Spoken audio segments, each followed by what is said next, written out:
Hi, you're listening to Immigrant Women Talk podcast, and I'm your host, Galina Bilaeva. This is the place for you to get inspired by stories of immigrant women, to learn about nonprofits that serve immigrant communities, and to listen to entrepreneurs who work with women in developing countries. Subscribe to this podcast and get more inspiration and resources at immigrantwomentalk.org.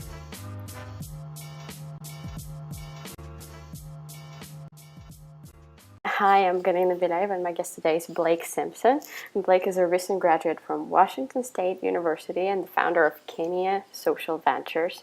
Welcome, Blake. Happy to finally have you here. Thank you, and it's great to be here. Yeah.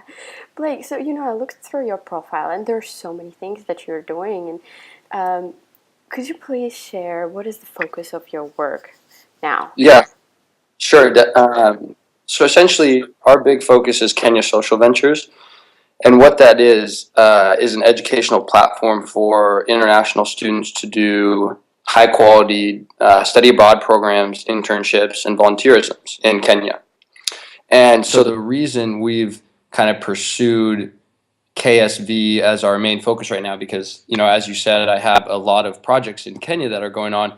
We've kind of taken this on because we feel it integrates into all of our other projects. The fact that we could use volunteers on the things we're doing in the slums, the rural village work we're doing with rainwater harvesting, we feel that for the lowest expense, getting kids over there is much more important than kind of, lending money rather than lending a helping hand. Right. What kind of services does Kenya Social Ventures provide? The three tiers, like I said, are study abroad programs, internships, and volunteerisms. And under study abroad programs, there's kind of two. There's traditional study abroad programs that partner with universities, and then there's faculty-led programs.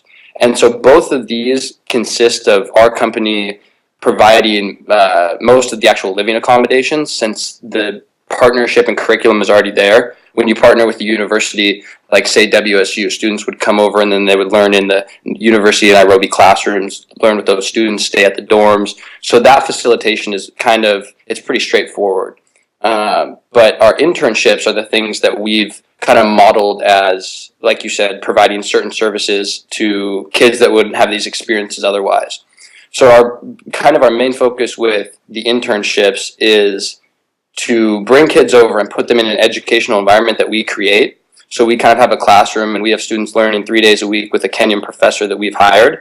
And then the other 3 days a week, they're working on a social project that's tailored to their university studies. So say, maybe you're doing horticulture, then we can put you in the slums on an organic fertilizer project that we're working on that would, actually pertain to what you would do when you go back to school. Right. Yeah. So they get this kind of internship references or something like that. Yeah, so all of this is being streamlined through university courses and professors. We think that, one, it's the most direct source to, instead of going through traditional study abroad offices and, multicultural centers at universities, that has a lot of formality behind it where it's like they have to accept you. And we found that when we actually talk to professors, there's a kind of an interest at this point in time to be doing more social projects in developing nations. There's kind of an outcry from students to want to learn about this stuff. Mm-hmm. And so it's really that the professors don't have a lot of material and kind of experience to give the students. So they're actually looking for people, like me, who have these programs to offer. So it's pretty interesting how we're kind of mutually benefiting. They're looking for, essentially the experience we can offer, and we're looking for the students to bring them over and create this kind of partnership. And so that's kind of how we're streamlining it right now. And so kids would learn about this through their actual class. They would have questionnaires that their professors are handing out. There's the faculty-led programs that it would kind of start out in every university with a faculty-led program. But other than that, the online platform, that's where kids are going to be signing up. So it's going to be, you're going to be able to find out about this in a lot of ways, but how we're initially marketing it is through those courses and professors. What made you so dedicated to this project? So basically my connection with Kenya is that last year I did 2 months volunteering in Kenya, and it was through a local nonprofit based in Seattle, where I'm from. The director had went to school with my sister, so I had kind of heard about it. And, it wasn't that I wanted to go to Kenya at all. It was that I knew about this nonprofit. I knew my family had donated to it, and it was based in Kenya. I knew that I wanted to get out of America and kind of, see some part of the world, kind of a developing nation. Have, like most kids, want to learn about how social entrepreneurship works and other cultures interact. And so that's what I did. I went and volunteered at a primary orphanage in the slums of Kawangara for about 2 months. And when I came back to finish my studies, I realized that two things were apparent. That one, I really wanted to go back there because I was happy in Kenya.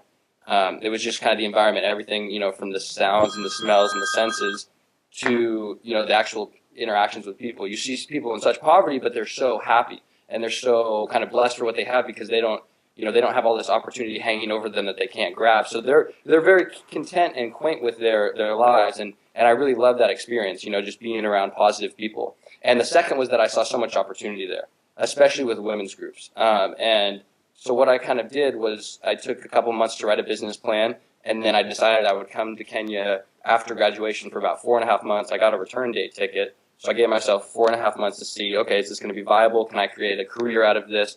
Obviously I have to make money to support myself if I'm going to pursue something. And then when I went to Kenya, it was apparent within about the first 2 weeks that this was something I wanted to do for the rest of my life, or at least 10, 20, 30 years. That's such an amazing feeling to have, when you finally find it. And I just remember asking myself so many questions, like, do I want to do this and that? And it's like, well, I could, but I don't want to really.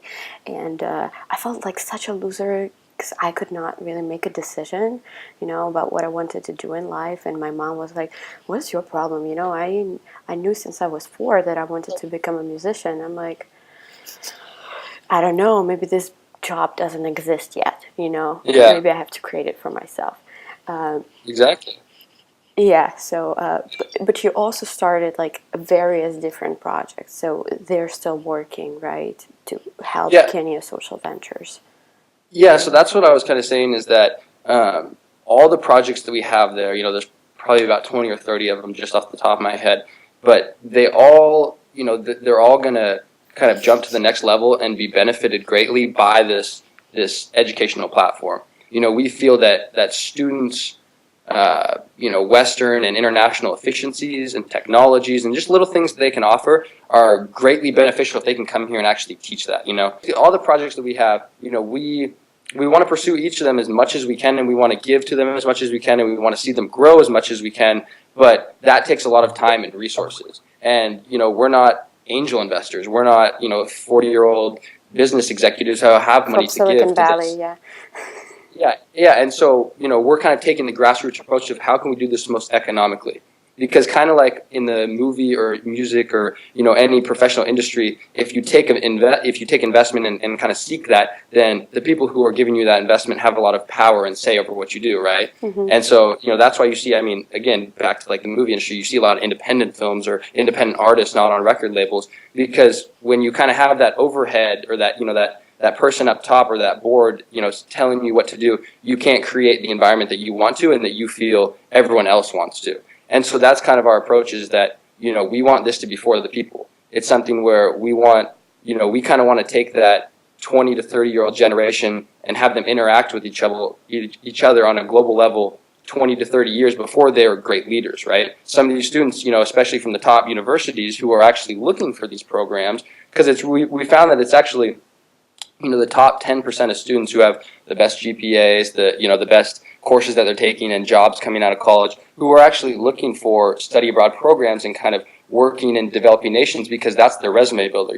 If you're a Harvard grad or you're from an Ivy League and everyone else around you has a 4.0 and everyone else is a triple major, what sets you apart? And so that's what we find, is that it's actually a lot of these really highly educated students who are looking for such programs, and that's kind of the coolest part, because we feel those are the kids who are going to be the leaders in a couple years, maybe a decade or two. So why not have them interact 20 years before? It's like you're giving me a brain candy, I'm just so happy.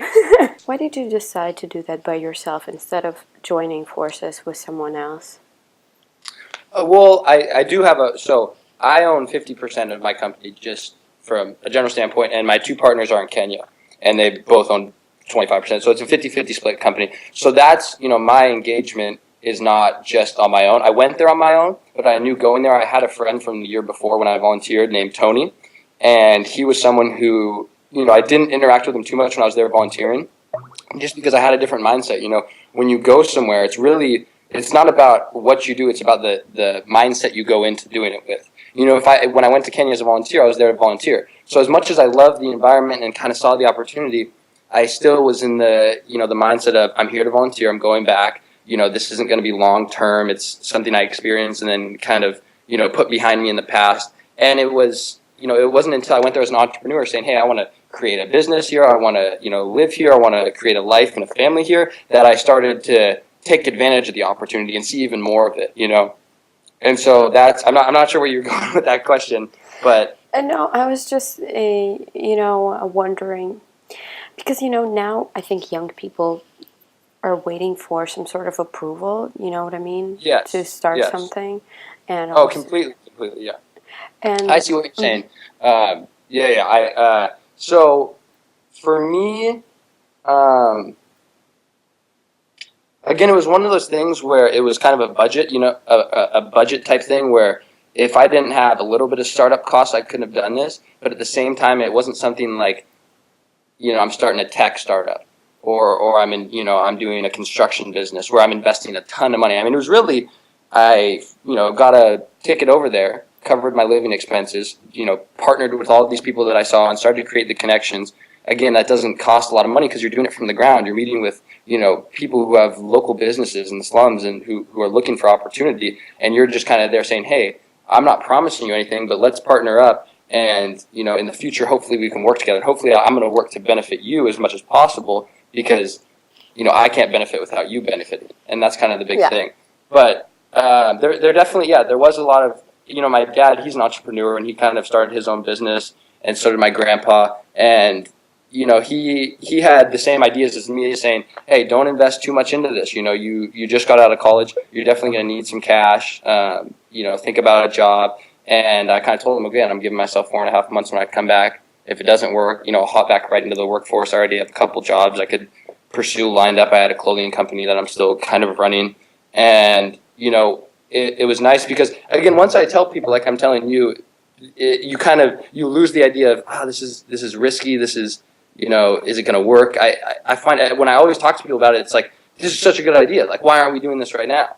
And so that's why now I get the approval because people understand, especially when I can get a whiteboard and kind of draw out exactly how it all works. It just makes sense, and it makes sense in a good way. Essentially, it doesn't make sense in a way of that could be real profitable, or that's a good business endeavor to maybe sell off in 5 years. It makes sense as in that's great for the world. That benefits everyone and everything that's going on. So why not pursue it? Yeah, and also you feel like whatever skills you have, it aligns with the goal of your organization, and kind of it aligns with the goal of your life. Mm-hmm. And that's actually a big thing that I do say is that because people ask me, did you feel like qualified for this, or did you think it was a big task to take on, like you had to have a lot of experience? And I tell people that I don't consider myself extremely smart in any category. I wasn't an A+ student. I didn't necessarily apply myself as much as I could have. I'm a pretty average Joe. The only difference is that I tend to take things in and kind of look at them as they are, not be biased. That's my biggest thing, is I don't try to have expectations or be biased to anything. I just like to listen to it. And I kind of believe, there's 3 sides to a story. There's your side, there's my side, and then there's the right side. That's my big thing, is that I don't consider myself someone who's very qualified to do this job. I just felt that when I went over to Kenya, the little skills and knowledge that I had from, just living in a developed nation and understanding how, again, efficiencies work, I could provide so much just with that little knowledge that I had, but it had to actually come from me going over there. I couldn't write it down on paper. I couldn't email it to someone or tell it over the phone. I had to see what was going on, assess it, and then say, hey, this is something that I know that maybe I can help with. Right. Yeah. So like you said, it didn't take a lot of investment, and it doesn't need to. I heard that the term of like throwing money into the problem, and that never works really. So you kind of have to bootstrap. So right now it's interesting because I just registered the company as a LLC, And now I'm in the process of federal or filing tax registration as a nonprofit. So essentially, a nonprofit, that's not it's not a company file. It's not a business type. It's not like there's like a sole proprietorship, partnership, LLC, and then nonprofit. Nonprofit is actually on top of that. You can be either one of those, and then you're either a for-profit or a nonprofit when you file your taxes. Mm-hmm. And so that's interesting to me because I used to think of it actually the other way. I didn't know much about it. I thought a nonprofit was its own complete business model, and that was how it is. Because I'm not big into nonprofits, especially going to Kenya and seeing how they work. Charity doesn't work. It's not sustainable. It's just, flat out, there's no way. Every nonprofit that I deal with, I kind of say, okay, what are your goals? And they tell me, huge goals. We want to get, 100,000 people water tanks. We want to, have 1 million people employed. We want to do all this stuff. And I say, well, then how are you going to do that? Let's look at like the price point. And they say, okay, well, this is the donations we're taking. This is how much it'll cost us to get there. So I say, okay, it's going to cost you $1 million that you need to raise in 3 to 5 years. $1 million. I mean, yeah, right. Okay. Yeah, no. So that's why I kind of look, and this is just a total theoretical thing that I'm thinking of. But you need to raise $1 million in your plans to do in the next 3 to 5 years, and that's going to support that program that you had. Well, what if instead of trying to raise that $1 million, which is damn near impossible, why don't you try to implement a system where these people are working together in Kenya who already generate money, right? Who already have jobs, get them to make the money themselves, and then the program will sustain itself. And so. Yeah, I've had that interaction with a lot of nonprofits of just looking at their business model and saying, how do you think this works? Like, this doesn't, it's not sustainable. You're going off the donations. It just, giving money is not the way to educate people at all in any way.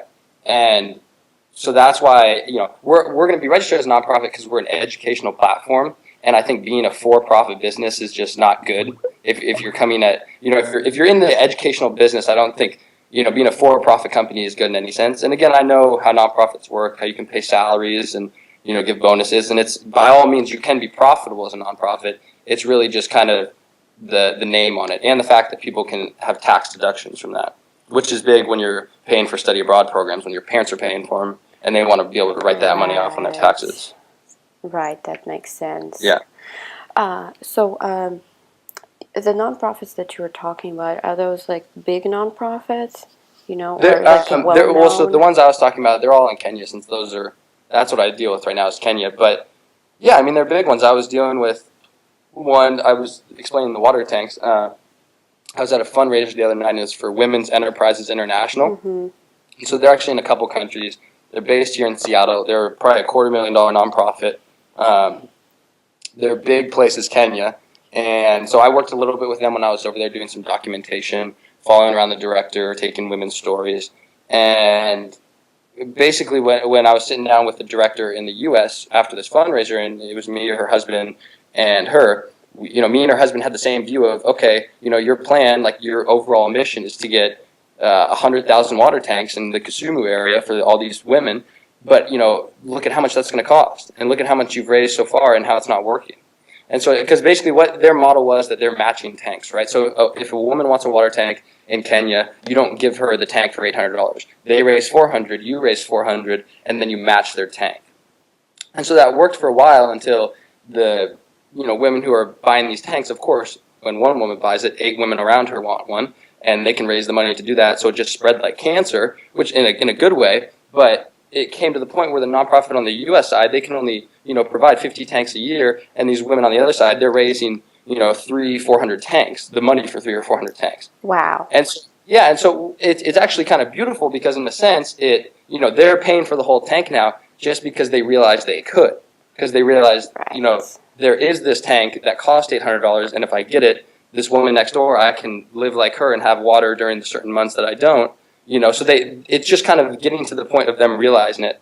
But it's, from the nonprofit standpoint, they're failing. They're completely failing because they can only provide so many tanks, yet they're saying they can match them. And so they're kind of giving false opportunities to these people.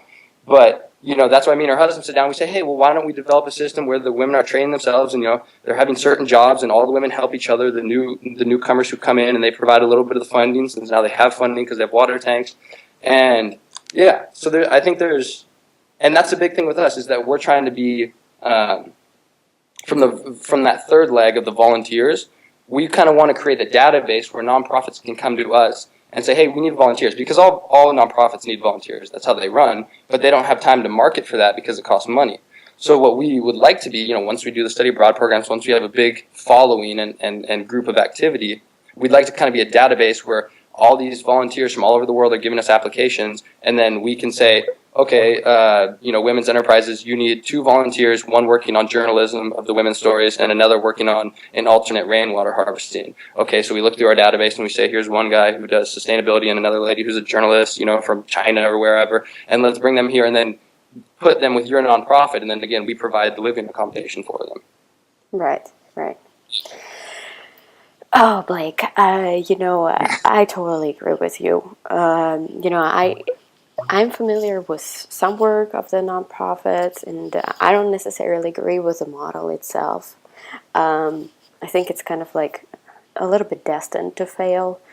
But and this isn't all nonprofits. There's so many different types. It's so general to say nonprofits, but again, it's the nonprofits in Kenya are, they're in specific sectors of the workforce, and those specific ones just aren't working very well. And it's because the idea that, you're kind of giving money. Well, like people nowadays, for instance, they like to see that their money goes somewhere, right? That's kind of the big thing, is that there's been all this, scandal coming out about big nonprofits like Goodwill and UNICEF, who have, these $1 million salary employees and CEOs, even though they're nonprofits. And so people nowadays, they like kind of the very grassroots nonprofits that put your money directly with a program, which is great because at least you know where your money's going, and everyone wants to know that nowadays. They don't want to be giving $1 million to an organization that down the road becomes a scandal, and you find out. So because people like to, it's not altruistic when people donate money. They no one donates anonymously. That would be altruistic, when you don't tell anyone and you just give money. But everyone, I donated to them last year. I donated, people. It's a bragging right for them. It's like a resume, and so it's great that people are donating to grassroots, kind of hands-on nonprofits now. But again, what that's creating is nonprofit, new age, kind of 21st century nonprofits that are just taking your money and literally putting it with the program and taking a little % off, because they realize, okay, people want to see where their money's going, so let's take it and put it where it should go. But then where it's actually going to, that money doesn't have any management over it, right? So they're just giving it to like a school in the slums of Kalangari, which that's great, but guess what? It's Kenyan. Unless you have someone looking over that money, then they're just going to spend it because you just gave someone money. If you give, you've taught someone absolutely nothing if you give them $1, right? If you give someone $1, the only thing you've literally taught them is that they can get $1 from someone for free. And so that's like, I was actually having this conversation with my buddy last night. We were up till kind of like 6 a.m. just working on doing some research, and that was a big thing that came out of it, was that when you give someone $1, you've literally taught them absolutely nothing besides the fact that the world can give them something with doing nothing. And that's a horrible thing to teach people. That's a horrible, way of life. Yeah, totally. It discourages you from being creative. Yeah, exactly. Because in your head, again, if you're living in a society where you don't know anything else besides you've been working and you make money, and now someone comes in and they've given you $1, and you're wondering why they've given you $1, and now you've learned nothing for that. Whereas if they come in and teach you how to make $1, it's like, you give a man a fish, he eats for a day. You teach a man to fish, and he'll eat forever. And that's kind of our business plan, or our business model is, not giving money, actually giving assistance in the direction of young international students in universities. Okay, so why do you think that again, I don't want to attack nonprofits or anything, but why do you think that is some of them are afraid of making money, of turning this into a business, into a social enterprise? Yeah, people are afraid of it because you're not supposed to nowadays with nonprofit. That's the idea that everyone has in their head, is that nonprofits are good. They're not for profit. They're doing things from a volunteering standpoint, which is pretty stupid to think, because if you know how the world works, people who work for nonprofits, they can't live off of making nothing, so they must make money. So that's the first thing you have to understand, is that whoever's working for these nonprofits, that's a business for them. It's not just you can't live off of charity like they can. And so I think, and especially, and a thing like I was saying with big scandals that have come out about Goodwill, UNICEF, the Red Cross, there's articles about how some of their CEOs, because it's all public when you're a nonprofit, your tax returns are public, so you can see how much people are getting paid. So these big scandals have come out about all these people getting paid a lot of money and working for nonprofits. Yeah, so people kind of now are, when they start a nonprofit, their thoughts are skewed as far as, we don't want to look bad. Because I think when you start a nonprofit, you start with it going, like, if for instance, if you're starting a nonprofit to do for like a career, right, and you know that, but yet you're starting it with the idea of, I want to do good and I want to give back, then you're kind of having opposing ideas, right? Because if you're going down the road of, hey, it's a nonprofit, I don't want to make money off of it, but yet this is kind of my career and it's taking up all my time, I need to make money somehow, you're cross-skewed with yourself. Right. And so that's why with me, I'm going into it with the sense of, it's a nonprofit simply from the standpoint of what it can offer.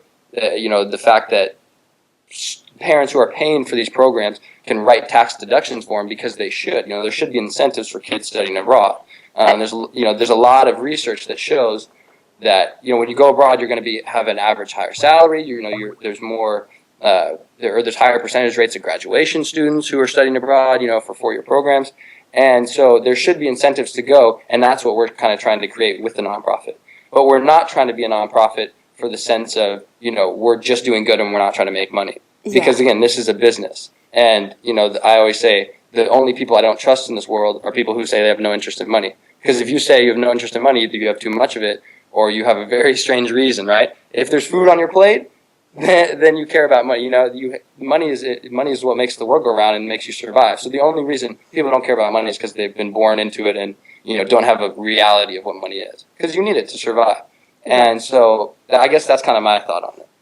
Yeah, I think that now there's some sort of disconnect with. Well, first of all, there's a negative kind of attitude towards money, that money makes people evil. I think that people who are supposed to, who will become mean, they will become mean, whether they have money or not. And the other thing is that, business is evil, like it doesn't do anything. Well, that's probably because of people who have used business to do something bad or, to cheat people or whatever. Okay, Blake, so how many people are working in your organization now, and how do you recruit them?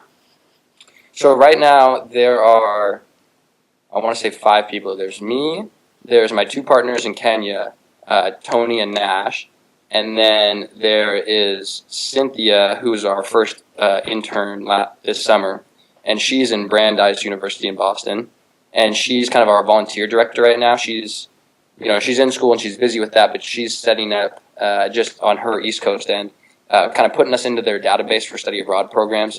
And once we have volunteers and interns and students coming over, she's going to kind of facilitate that, that experience for them.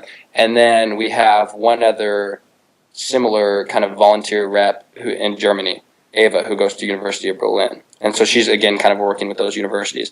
But our plan is over the next couple months, once we get into one university, once we lead our first program and get activity and generate some income, that's when we're going to be looking for reps at each university. We kind of have that idea planned out of, if we come into your school, do you want to be a student rep? And then you'll kind of promote KSV, do it through the business classes, through student activities, and kind of, and then you can also make incentives and kickbacks. So we're giving people jobs too in universities, saying, hey, if you go to your university and you set up a faculty-led program with 20 students, we can pay you $500 or $1,000. And that's a big incentive for students in college.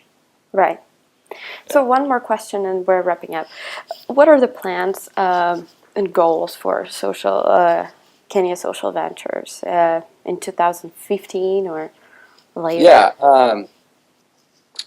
I haven't gotten to 2015 yet because, again, every day it's changing as far as, how now it's come to the point of not, looking at it not as how many students can we get this summer and summer 2014, how many interns we can get, fall 2014, how many study abroad programs can we get. Now it's looking at how many can we facilitate, because it's looking like, once you're in with 2 or 3 universities who are doing programs of 20 or 30 or 40 students, that's a lot of facilitation. So now we're looking at how big we can expand this and how we can facilitate that many students. So our short-term goals, though, are to have 20 interns summer 2014, and then by fall 2014 to have 40 study abroad students. So that could be broken up into 2 or 3 different study abroad programs through different universities, or that could be one university doing a big study abroad program. Right. And are you using technology in some way? I mean, you said everything is changing so fast. Is technology changing the game for you, you know? You mean, I guess, what type of technology? Because, yeah, definitely from a lot of different aspects as far as the technology we're trying to bring to Kenya, the technology we use to interact with the students, like